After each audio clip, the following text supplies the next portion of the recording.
So, sa session na ito, i-discuss ko yung una, yung definition ng set, at saka yung pangalawa is yung classifications niya na either well-defined set siya or not well-defined set. Una, ano ang ibig sabihin ng set?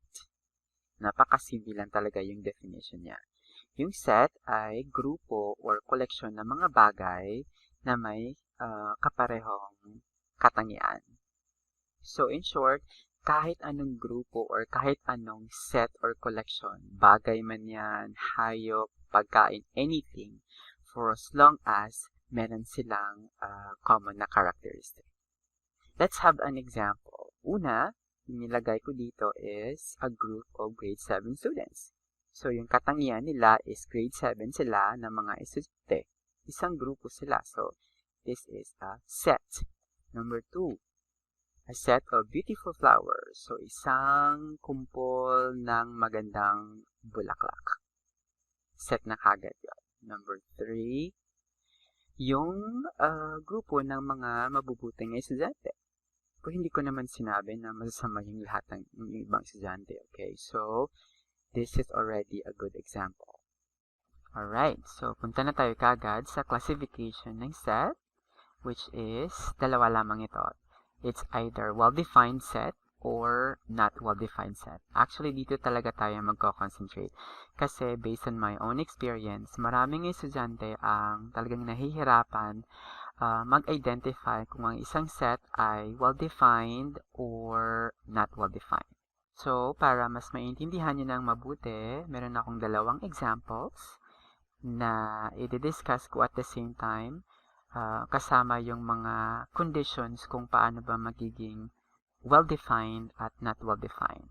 Isa sa kanila actually ay well-defined set at isa din sa kanila ay not well-defined sets. Yes, ito nga. So, pag sinabi natin a set of red flowers, it's an example of a well-defined set. Pag sinabi naman natin a set of pretty flowers, it's not well-defined set. Paano nangyari? Para malaman natin kung anong klaseng set siya ay meron tayong actually indicator. Yung indicator na yun is makikita nyo sa word na nagde-describe sa ating pinag-uusapang bagay.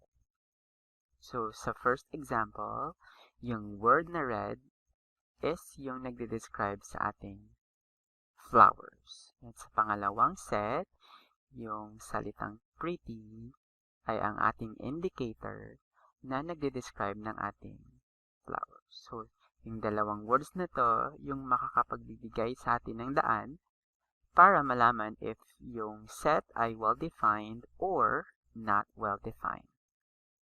Ano yung conditions para ma-meet yung dalawa? Let's talk about the conditions of a well-defined set. Number 1, dapat specific. So, ibig sabihin, specific yung characteristic. So, specific na kagad. No doubt, pag red, red na kagad. Number 2, dapat ay true to all. Pag sinabing true to all, ibig sabihin ng kahit sinong tao ay mag-agree na red yung flower na yan. So, syempre naman, pag sinabi mong red, red naman kagad, diba? So, no doubt, yun ay magiging well-defined set. Paano naman yung sa not well-defined set? Meron din tayong dalawang conditions. First, subjective. Pag sinabi nating subjective, nakadepende yung characteristic sa taong tumitingin. So, anong ibig sabihin nito?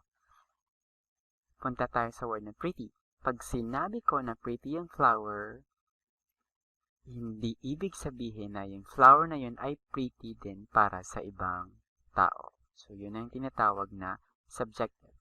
Not true to all. Same din actually yung idea. So, kung para sa akin, pretty yung flower, para sa iba, hindi yun true na pretty kasi para sa kanila, iba yung pretty na flower.